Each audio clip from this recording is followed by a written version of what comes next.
Welcome to the Fantasy NASCAR podcast brought to you by RaceForThePrize.com.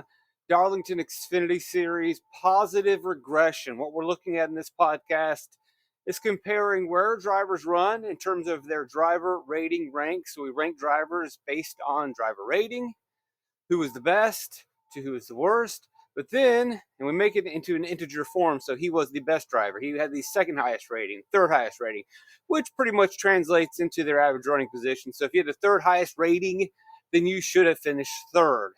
But then we compare that rating versus where they actually finished. Did they finish where they should have? Did they do better than where they ran? Or have they finished worse than where they are typically running? We can take this data and maybe, see who has some positive regression, maybe who's been lucky. There's a lot of questions that we can ask looking at this. I did it for the Truck Series. We'll do it again for the Xfinity Series. You want to get your hands on this data, racefortheprize.com, Venmo, PayPal, Cash App. It's in the description below, $25 for the month of May. Big month. Love to have you here. Love to share this data with you. Make it easy, save you time. You don't have to scour the internet. It's all here in one sheet, and I'm always adding new things and options. Hope you enjoy it. Like, subscribe, share. All right, so the first question is when we see that a driver finishes better, and you can see on your screen over here, we can see that, look, Cole Custer is typically finishing much worse than where he runs. And so if we look at the races that matter, Las Vegas, Phoenix, Richmond, Texas, Dover, those are the ones that I'm highlighting. And then we average it out. He is on average finishing 30 spots worse than where his rating rank suggests that he should finish. That is 31st. So maybe some positive regression is coming. I mean, you think you look at Dover in particular, some bad luck in this race. Well, what happened was, remember, he's the only guy that hits pit road right before that rain situation. He was leading most of the race, which actually, real quickly to break down that Dover race, because I don't feel like I spent enough time identifying the speed, but real quickly, at Dover, our last race, Allgaier can control stage one. Then, because we get some early pits towards the end of stage one, guys stay out. So that shuffles the order. Allgaier had the best car in stage one, may have had the best car all day, but as we have seen with short stages in the Xfinity Series, you can pit early and try to manipulate things. So what happens is Custer's actually the first car with 4 tires off pit road going into stage 2, and he navigates the traffic of the drivers that stay out, and he cycles to the lead, and stage 2 belongs to him. He then controls the lead in stage 3. We have the rain, and everything hits the fan, and Allgaier wrecks at the end. Custer is able, with the cautions, to recover from the poor pit decision, but ultimately finishes 4 spots then where his rating rank suggests that he should have been. And you can look over here, because he was in control of the race through stage 2 and most of stage 3, he gets a really high Dietrich data rating, which is very similar to a driver rating. And ultimately he doesn't get the finish he deserves. So we could say, hey, positive regression coming. That's one of the things and ways that we can look at this. There's a lot of questions that we can ask. First of all, is it smart racing? Sometimes you're going to see drivers that typically finish better than where they run. Are they hanging in there? Are they methodically playing the game? Are they letting the race come to them? Maybe it's luck. Maybe they're biding their time and are methodical. You'll have to make that decision on your own, but you'll have a general idea if you're watching the races and consistently looking at this data with the Fantasy NASCAR spreadsheet to be able to discern which might be luck and which might be method. And so you just typically ask yourself, is regression coming positive or negative? Is good luck coming? Who would possibly find an undervalued driver who's had a string of bad performances that's ready to break out, just needs his luck not really to be lucky, but just to neutralize and to finish where that driver should finish. Now, first of all, when you look at the top cards, you're seeing these negative numbers. The numbers don't look good. Custer ranks 31st, but that's when we compare him against the field, and it's not fair to compare the top tier drivers in terms of regression or comparing rating rank versus finish to the field. We really want to do apples to apples and always compare the top tier to the top tier in this situation, and that's because these guys really can't gain any spots. They have limited upside in this statistic because he's already running up front. He can't really finish much better than where he runs. If you run in second place all day, and that's your driver rating, you can't really post a big number and finish better than where you run. And that's what we see from the front. So what we really are looking for is who loses the least. And then you see Justin Allgaier. Boy, if there ever was a positive regression candidate, then Justin Allgaier is your guy who is really running well this season. We look at the rating rank all year, 84. Look at the tracks that matter that I think he is number one on the board, but he's not getting the results. Now, you can take it two ways. Glass half full, glass half empty, however you want to look at it. Like, well, he's just not delivering. Yeah, but at some point he is going to. He does have speed in the car. He has been snake bitten.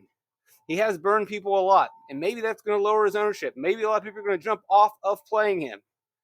But you can see clearly, like, wow, he is burning us often. There's speed in the car. Things are going to turn around at some point. Things are going to change. I can feel it. Beck, come on. Now, loser, baby. Eric Almirola. Now, another way to look at it is, all right, well, some of these guys are getting it done. Some of these guys aren't making mistakes. Some of these guys are sealing the deal. I'm kind of surprised here. You see Sheldon Creed, a guy that we would expect to post a Justin Allgaier type number, where reckless driver who's not finishing races, and he does have a couple negative ones here. But in his last race, 92 rating, finished where he's supposed to. Maybe Creed is coming into his own. Maybe, he's finally starting to groove with this JGR team. Something to look at for sure. Chandler Smith, on average, is not really finishing worse than where he runs.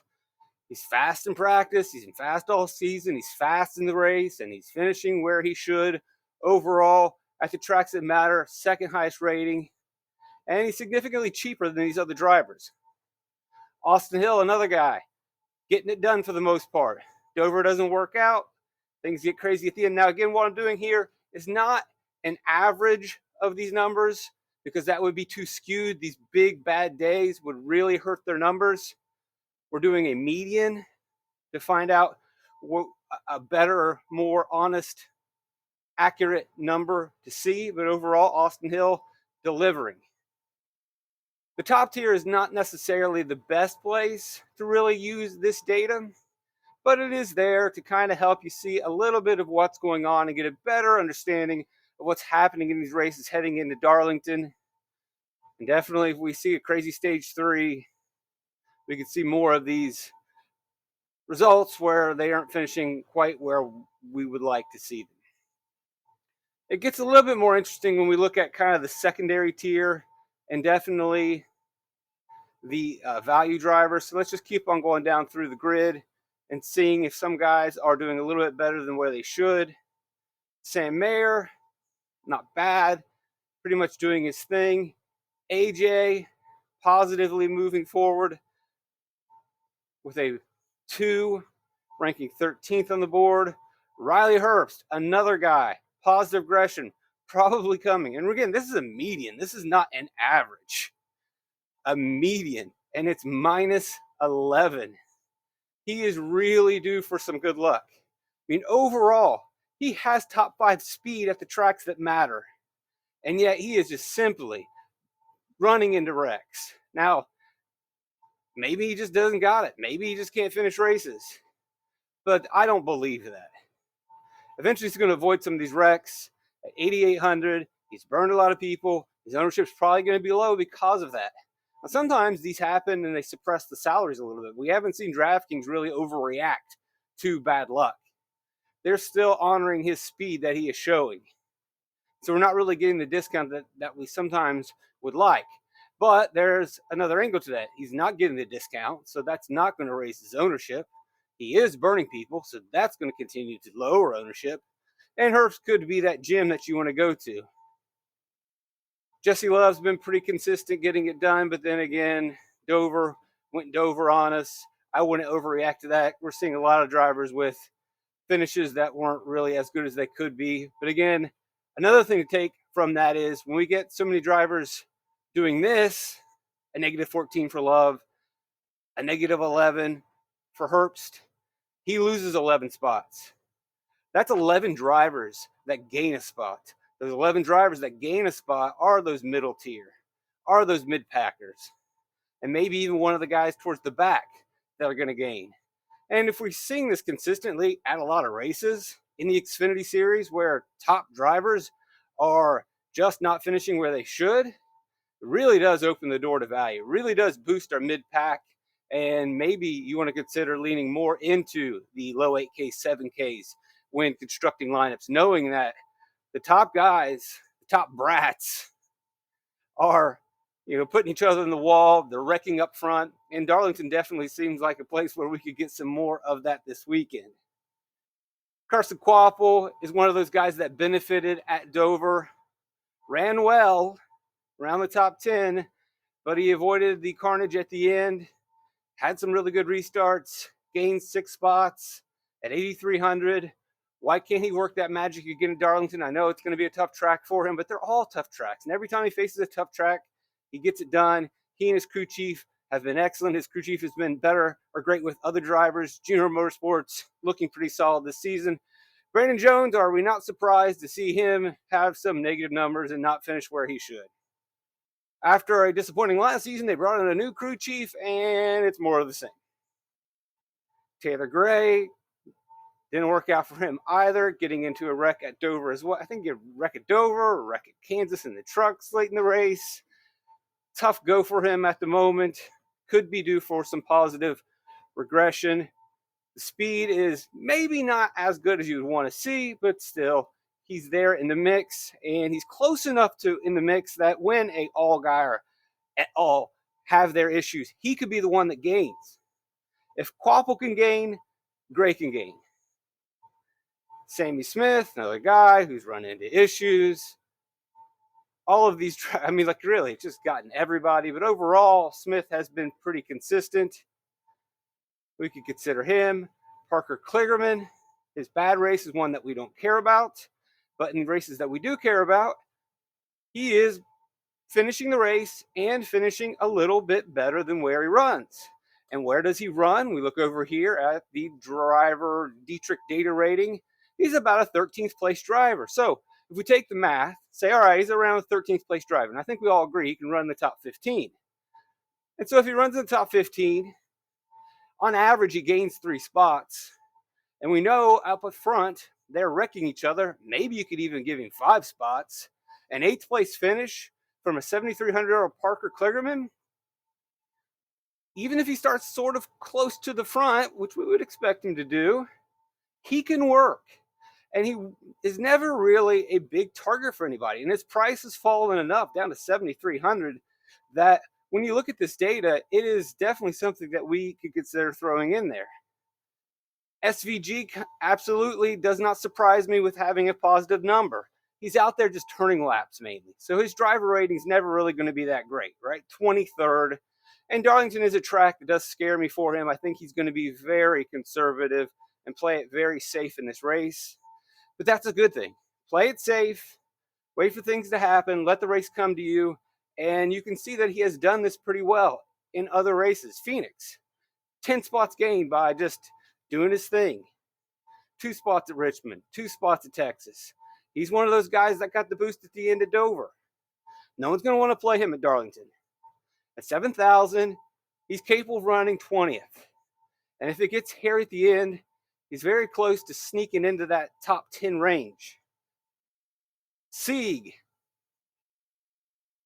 really kind of not necessarily doing what we would like for him to do. Again, the Sieg cars had a horrible day at Dover. I am worried with where their equipment stands at the moment with everything getting wiped out. Anthony Alfredo, overall, when we compare the entire field. Now, we're going to see as we go towards the back, drivers that are going to gain more because they can gain more. The spots open up, right? The guys at the top can't really move forward. But when we get to the mid-pack, and especially the backpack, we're going to see drivers with higher numbers because they have the opportunity through attrition, through wrecks to gain spots. But it's not guaranteed. And on average, he is finishing 5 spots better than where he runs at 6,600. He's running 22nd in the races that matter. I would argue he's a little bit better because we're factoring in some of these early races where he wasn't great. But you look recently, he is running pretty well. He's running in the top 20. He runs in the top 20. You throw 5 more spots on that, a top 15 finish at 6,600. We like it a lot. We like his methodical approach. Again, you could say, oh, he's lucky. Or you could say that no, Alfredo's just biding his time, hanging in there, staying on the lead lap, and staying out of trouble. If he consistently demonstrates this talent, maybe it is something that you should believe in. It's just a question you have to ask. Are you glass half full? I mean, it's almost like that meme. He keeps getting away with it. Well, Anthony Alfredo, Fast Pasta, is getting away with it. And you might want to keep riding it while it lasts. He's staying out of trouble. He's running his race. And he's getting finishes better than where he runs. Parker Retzlaff, not doing that. Which again, there, 6,500, he might be undervalued. So because he is not finishing these races as well, that is hurting his Dietrich data score a little bit. And on average, he's just not finishing the races where he should. Things are just not going his way. If things neutralize a little bit, he could easily be a top 10 car. Top 15 car, no doubt. 6,500. But you ask yourself, you want to say that he's luck will turn it around, or that Alfredo just keeps on doing what he's doing? Jeb Burton, a guy very due for some positive regression. Whereas the Anthony Alfredo Jordan Anderson car is on one side of the coin, constantly doing much better than what he should. You've got Jeb Burton, who now is at 6,400 in similar equipment, who is not doing what he should. He did bounce back at Dover, had a good race, finished better than where he ran. Maybe that's a sign of things to come. If everyone's piling on Alfredo and Retzlaff from watching this video, you decide, oh, guess what? I'm going to swerve. Or by analyzing the data at the spreadsheet, you decide that Burton's your guy, you get lower ownership, go for it. Josh Williams has been getting positive regression, has been consistently finishing. Again, it depends on how you want to look at it. Is this his methodical approach? Is he a smart race car driver? Is he taking what the car's giving him and slowly working his way and making his moves? Or do you want to say that I think that maybe his luck might run out? I tend to think it might be a little bit of both. I don't mind to continue to ride that at 6,200. He can run in the top 20. He can benefit from the attrition at the end. And so if you give these guys a conservative projection, like, oh, I think you can finish 20th at Darlington, you boost in the attrition score up to 15th, and that's your GPP play at 6,200. 6,100 from Matt Benedetto. He got into a wreck in this race, thought he had a top 15 car. Looks like he probably did have a top 15 car. He is a smart race car driver over his career, finishing much better often than where he runs. Just signed a full season.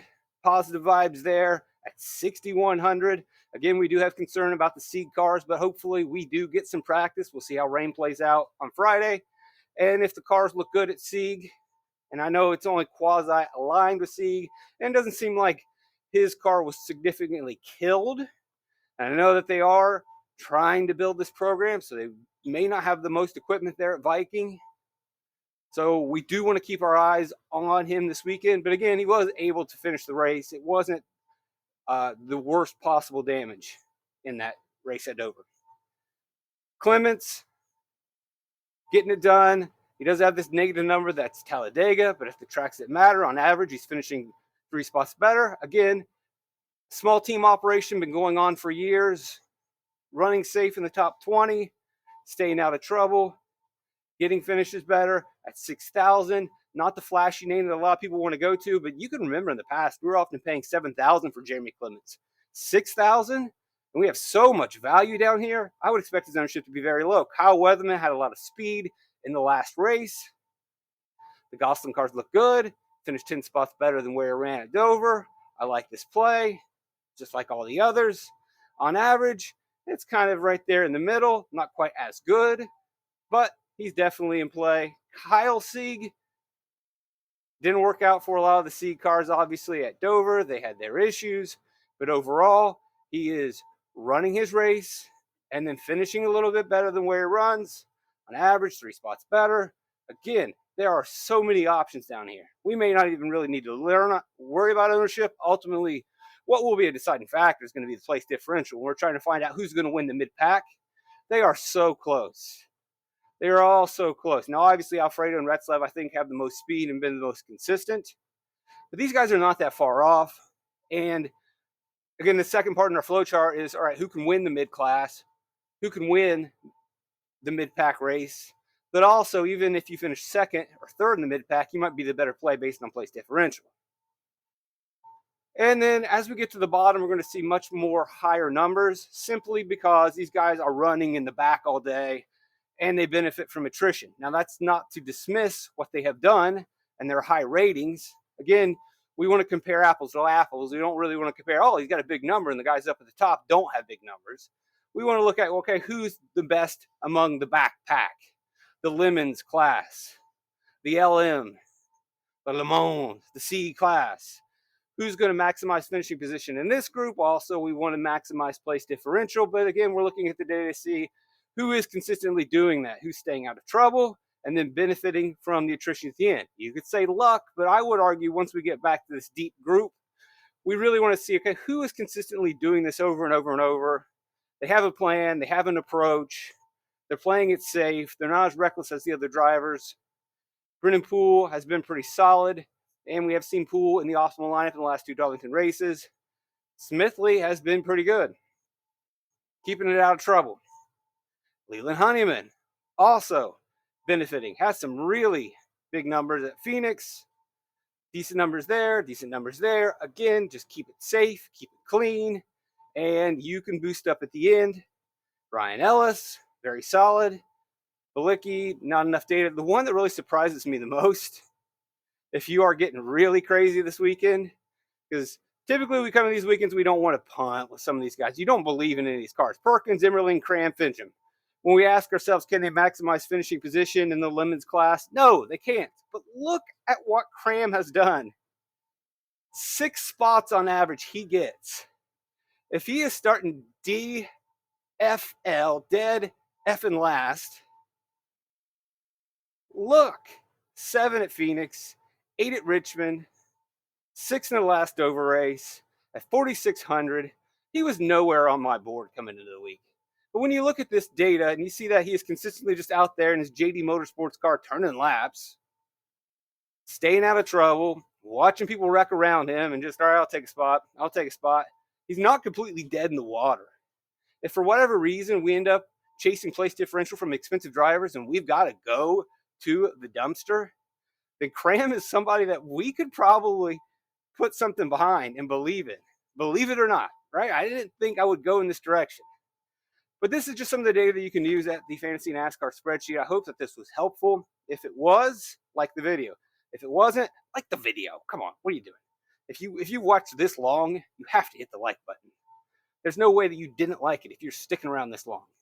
Pause whatever you're doing. Put down the hot dog and hit like. You put the hot dog in your left hand, click like with your right button. Right hand. Not hard. Not hard to do, guy. Share the video, recruit people. Love having you here. We're really blessed that you guys keep watching these videos. Love you guys. Trip to Life, fantastic.